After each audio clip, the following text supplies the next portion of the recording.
Hi everyone, welcome back.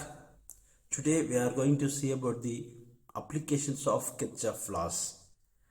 So here the Kirchhoff laws is invented by German scientist physics Gustav Kirchhoff, and he developed the pair of set of rules. One is nothing but Kirchhoff current law, another one is Kirchhoff voltage law. The Kirchhoff current law, which is applied in a junction or node, and the Kirchhoff voltage law can be applied in any closed circuit. Okay, so the Kirchhoff current law, the algebraic sum of all the current which is entering, which is equal to leaving, it should be 0. So therefore, the sum of entering current which is equal to the leaving current. So in a diagram, you can see the center point is nothing but node, or it may be called as junction. So the current which is moving towards junction is nothing but entering current, and the current which is opposite to the junction is nothing but leaving current. So here the sum of entering and which is equal to the sum of leaving current. And this is the Kirchhoff voltage law. The sum of potential rise which is equal to potential drop, or the algebraic sum of voltages in a closed circuit is 0. And these are the challenges. So here we have to determine the mesh currents I1 and I2. So here we have to determine the current which is flowing through the 40 ohm resistance, which is connected across the two voltage source. So the Kirchhoff voltage law application is nothing but mesh analysis. So the mesh analysis is the application of Kirchhoff voltage law. So while applying the mesh analysis, so the step number 1, so we have to assign a name for all the nodes. That is nothing but step number 1. And step number 2, we have to assume the current direction. If the current direction is not given, we have to assume the current direction in clockwise for all the meshes.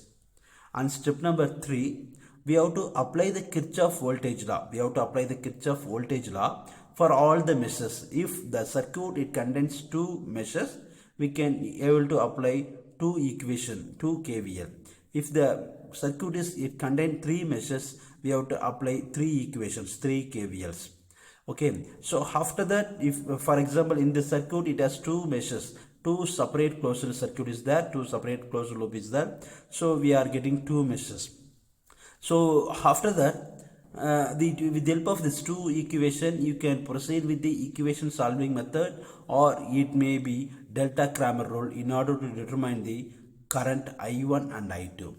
Okay, so in order to determine the current flowing through the 40 ohm resistance, the 40 ohm resistance is common for mesh 1 and mesh 2, so that here with respect to the current direction, the current which is flowing through the 40 ohm resistance is nothing but I1 plus I2. Okay, so next for this assessment, find the current flowing through 150 ohm resistor. So the 150 ohm resistor is in the mesh 1. So for this given circuit, totally it has three meshes. So okay, totally we are having the three meshes. So one is nothing but one is indicated as I1, another one is indicated as I2, and third one between the we are start with the 24 volt source to the I1, and through 150 ohm resistor and through 300 ohm resistor, and again it will be connected with the same 24 volt battery. So here with the help of this we can able to determine I1 is enough to determine the current which is flowing through the 150 ohm resistor. And these are the few references. Okay, and the another method is there, that is nothing but Kirchhoff voltage law.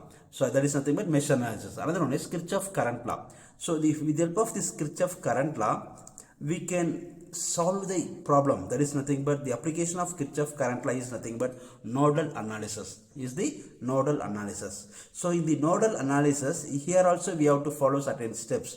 The step number 1. So here we have no need to assign the name. The step number 1, we have to identify the junctions. We have to identify how many junctions are there. So in KVL, in mesh analysis, we are identifying how many meshes are there. But here we are identifying how many junctions are there. And second one, we have to assign a name for all the junctions like V1, V2, V3 or VA, VB, VC, etc. So after that, for each junction, we have to apply the Kirchhoff current law based on the sum of entering current which is equal to leaving current. So based on this equation, which is similar to the mesh analysis, you can solve with equation solving method, or it may be delta Cramer rule in order to determine the node voltages. Okay, and these are the few references. Thank you.